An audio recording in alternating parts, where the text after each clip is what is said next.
Let's look at the Rolling Wave, an unusual tune, strange and unusual tune, quite popular. It's usually called a jig, but we'll look into that a bit later on. One of my students has asked that we look at this tune, especially as played by Tony McMahon. So what I'm going to do is give you a basic version of the tune first to learn, and then after that we'll look at just some of the different things that McMahon does on this beautiful tune that he obviously enjoys playing because he's recorded it several times. Here we go, The Rolling Wave.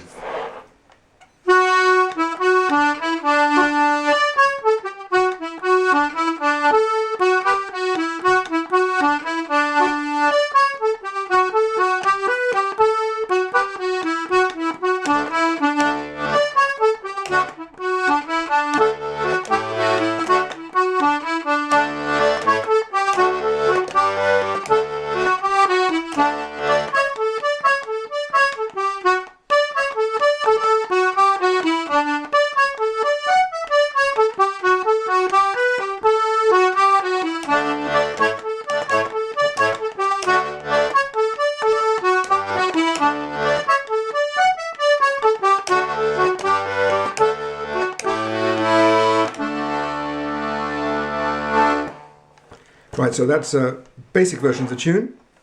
Let's break that down phrase by phrase so that you can learn it. Here we go. First phrase.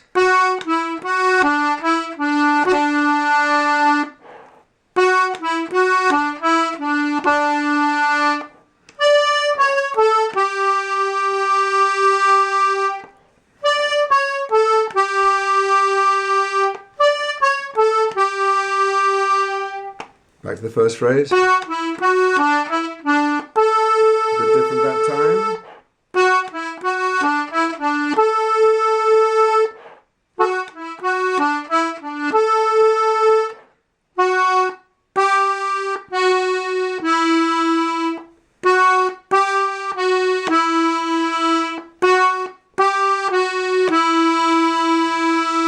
So let's tie all those together. This is as far as we've got so far.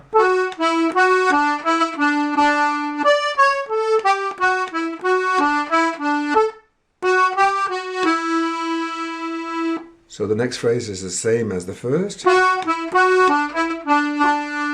And this is the same too. And there's a little ending phrase here.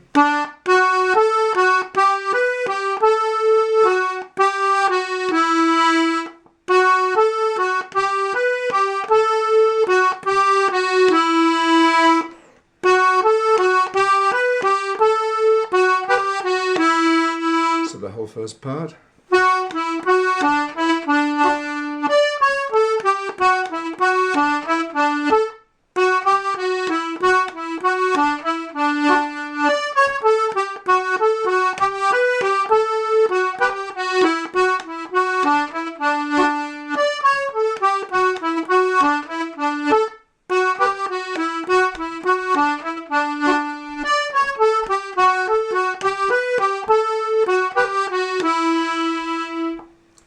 That is the whole first part, and it really ends on the E there, and the second part starts with an octave jump.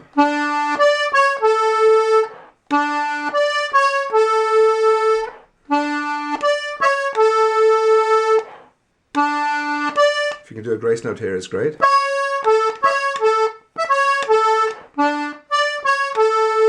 Then you repeat that little phrase. So you do that whole thing 3 times. Do it again.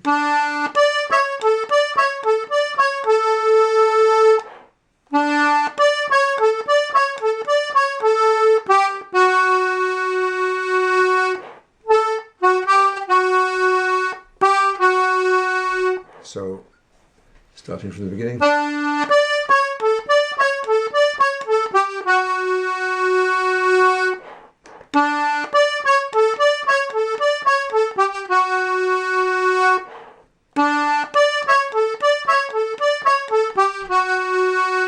And then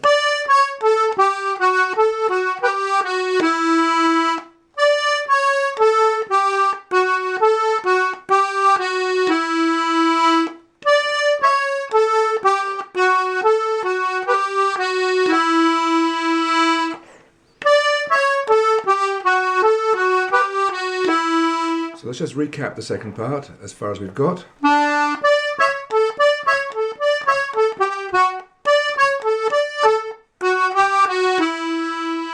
And then we go.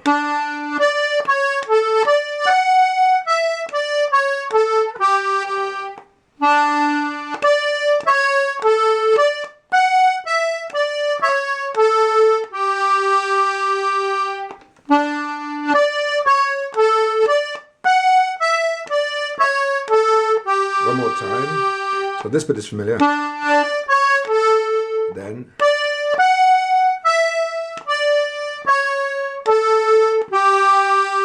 Then we get the same ending tag as in the first part.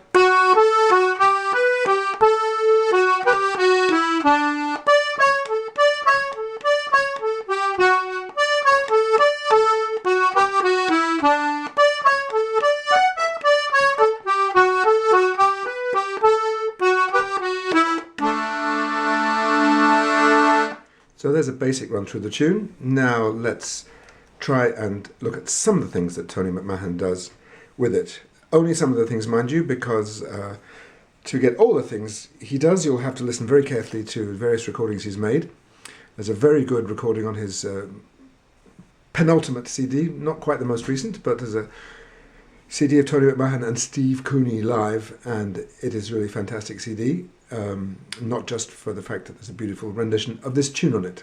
So go get that and have a listen. In the meantime, we'll have a look at a few tricks you can employ. So how might we make just the first little phrase more interesting? I've shown you that with the grace note to separate the cut, to separate the two Ds. You could play an A here onto the D to give you a bit of strength. You could also bring in your bass D here. So, and you could also try various finger ornaments. I'm not quite sure what McMahon does, I haven't slowed it down, but one thing that you could try, which is not especially McMahon-ish, but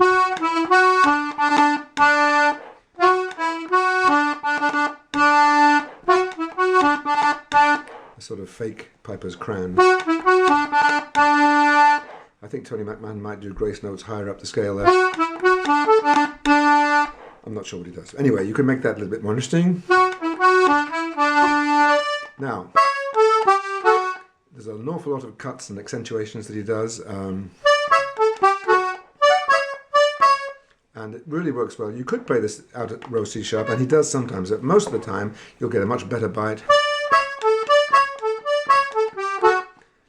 I'm getting ahead of myself.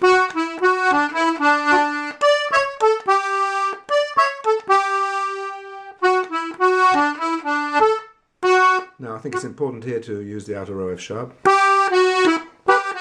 And you can cut that there, the G here.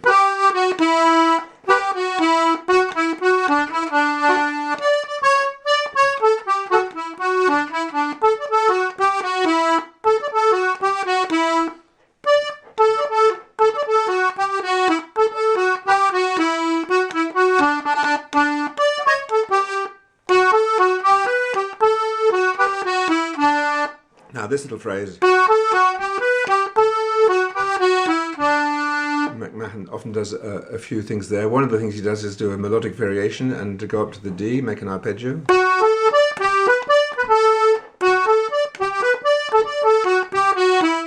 He's the only person I've heard doing that, and it's rather nice.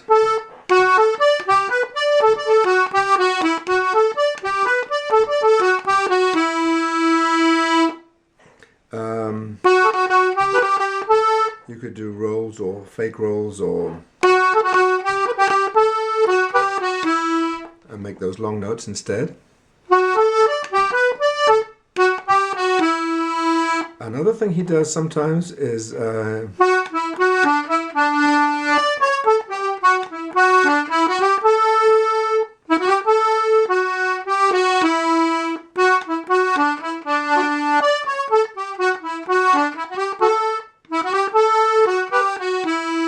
and sometimes he does something like this.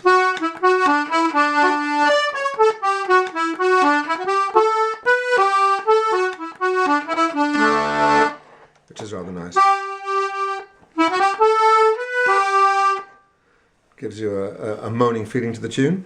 And then in the second part, sometimes also he, instead of, I'm pretty sure,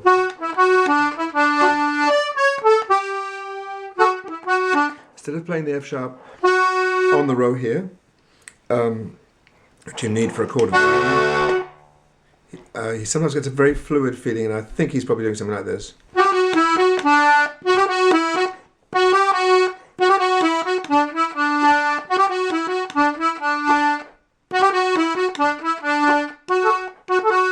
You can't really get the same fluidity in the phrase if you use the F sharp on the row, so it's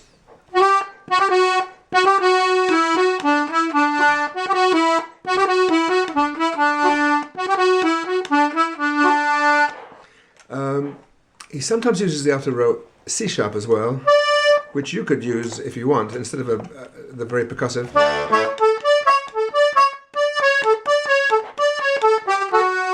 For a more fluid sound. But McMahon sometimes does, I'm sure he's doing this.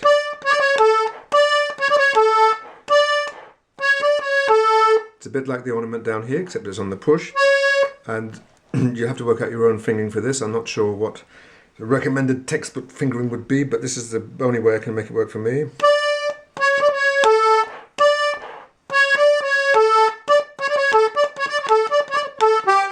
I don't think he does it 3 times in a row, but he does it just occasionally.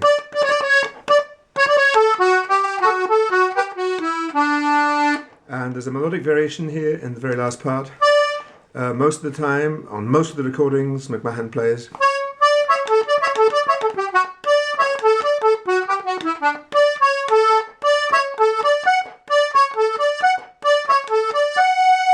But you could also play, and he does that sometimes.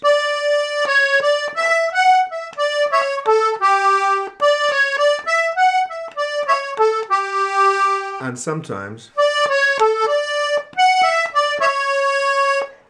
he uses the outer row F sharp up the top there to give you a very smooth flowing feeling, and you could, if you wanted, I'm not sure that McMahon does this, but you could play that whole last phrase in very few bellows movements.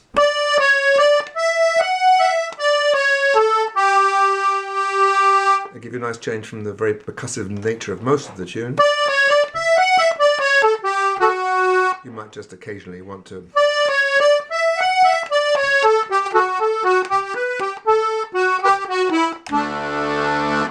basses are pretty easy. You've got D, A and G, and they fall in pretty obvious places.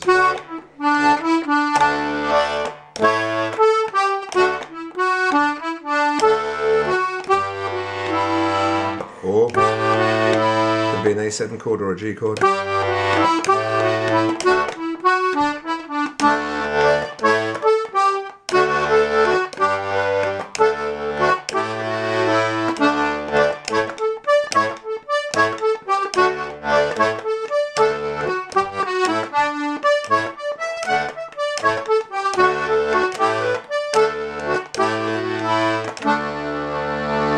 So there's a very quick look at the Rolling Wave as played by Tony McMahon. I'll just say a couple of things about the tune. I first came across it on, I think, the first LP that was released of Willie Clancy's Pipering, and it might have been released posthumously. The sleeve notes were written by Seamus Ennis, and Clancy plays the Rolling Wave, and Seamus Ennis says that it's a weird and wonderful tune that Willie Clancy got from his father, Gilbert Clancy, and he points out that it doesn't appear to be a straight jig. You can write it out and you'll find transcriptions on the web in 32 bars of 6/8 time, and it appears to fit perfectly. However, the accents within the tune are very strange. Don't try playing this jig for a step dancer or for a ceilidh dance, because you'll probably throw the... I've seen it done, and the dance had to be stopped because the caller said that the dancers couldn't follow the beat, which is quite true. The accents don't come where you expect them. And Seamus Ennis says that the tune seems to wander out of 6/8 into 9/8, back to 6/8 and occasionally into 3/8. And I think he's talking about the way the accents fall. In the second part particularly, you see the second part would appear to start with, but then you get which is definitely like the start of a bar or the start of a piece. So you'd almost put that first little phrase there in 3/8 and then start the 6/8 again. Maybe even a 9/8 there, I don't know. So although most people will call it a jig, I'd suggest you play it on its own, don't play it too fast. Play it like McMahon does, a bit like a march, a listening piece, and have fun with it. You'll also hear this tune featured in the rather amusing film called the Boys from County Clare, or I think in America it had to be called The Boys and the Girl from County Clare, which is a funny story about two brothers engaging in a ceilidh band competition stroke war. Three brothers actually. Well worth watching, but this tune is the intro music, and so it'll stay with you after seeing that film.